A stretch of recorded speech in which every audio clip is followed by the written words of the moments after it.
South Africa is in an unsafe space for women. Almost every day on social media, we see the horrors of gender-based violence. We've heard condemnations time and again, but perpetrators don't seem to be fazed. This Women's Day, we look at the importance of better policing and how it impacts on women. Criminologist Kholofelo Rakubu joins me now to unpack this further. Thank you very much, Professor, for joining us. Let's maybe start with the plight of women currently when it comes to GBV instances and adequate police intervention. What trends have you picked up? Thank you, Rofhiwa, and thank you for having me. With GBV, the current trends has been the community engagement, which have been what I've picked again. It's a repetition of these community engagements. However, what I have not, what I don't understand, it's what change does it bring? Because if you check where we were last year as a country with regard to GBV and where we are today, it seems as if much has not been done.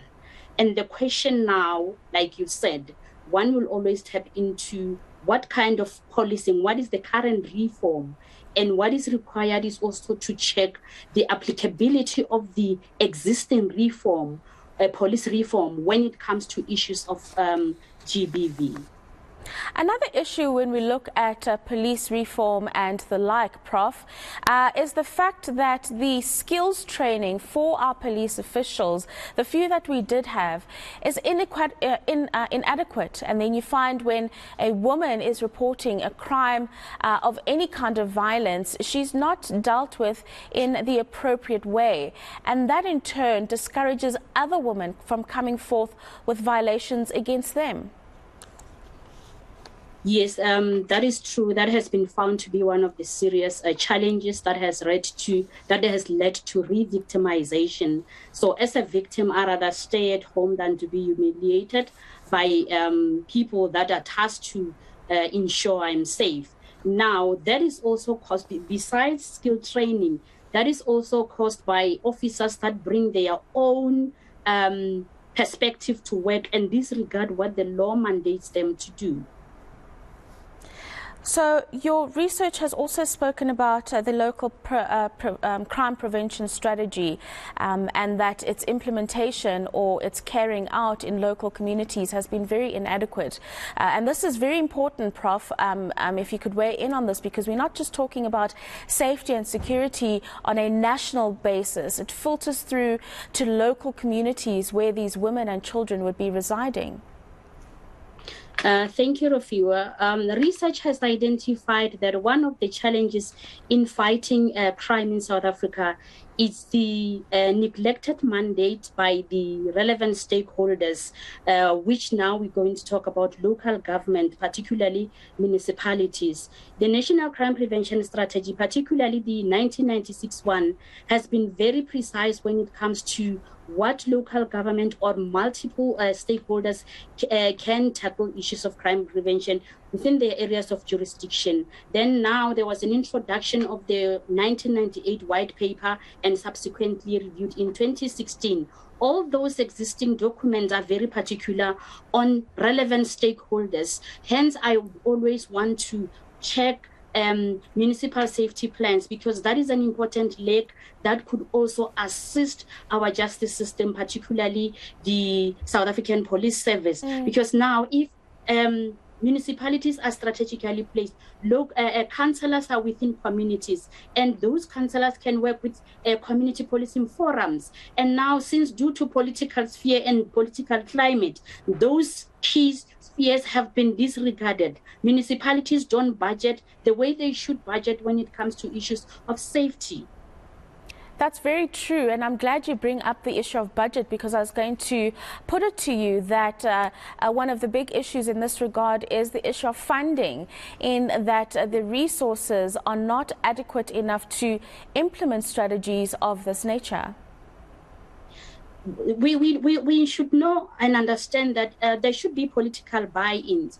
If politicians were willing to take issues of crime prevention into consideration, there was going to be budget. However, besides municipalities, even multiple government departments, they should ensure that they incorporate issues of safety within their system. So now with municipalities, why do you now, during manifestos or campaigns, why do you promise people safety?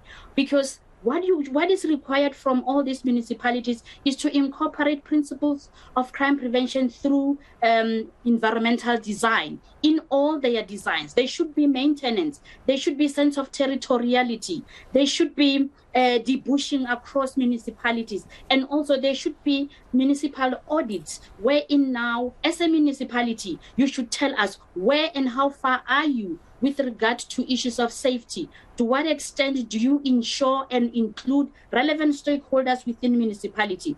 Then within that municipality, we also have to get from you which community lacks critical information or resources, which police station lacks resources, and to what extent do you extend a hand to assist that particular municipality. So now today, multiple provinces are struggling, and all what is expected is what the police should do. And yes, I agree, police should do something. However, why during manifesto do you promise what you cannot deliver? If you check IDPs, there's safety section, it's so small, it's like it's nothing. But when they want votes, they will be promising all sorts of engagements. Now, why do you have to wait for SAPS to initiate and you don't do anything? As municipalities, we need your safety plans. We need to see to what extent are you going to deliver on your promises. Promises is not only water and housing. Promises also include issues of safety. Can I walk freely in your municipality? To what extent am I protected as a female living in your municipality? And also you have to address issues of fear of crime, because that also impacts on the economic development of the municipality. My decision to invest or start a business in a particular municipality depends on your safety plan. If you don't take it into consideration, you'll never grow as municipalities. And that, of course, we do have circumstances in which people live that contribute to their lack of safety, inadequate housing, as you've just spoken about, but also poverty and just the economic crisis that South Africa finds itself with. I wish we could go on with this conversation, but we've come to an end of that with a criminologist, Kholofelo Rakubu, and she's a professor looking into these issues that exist in the country.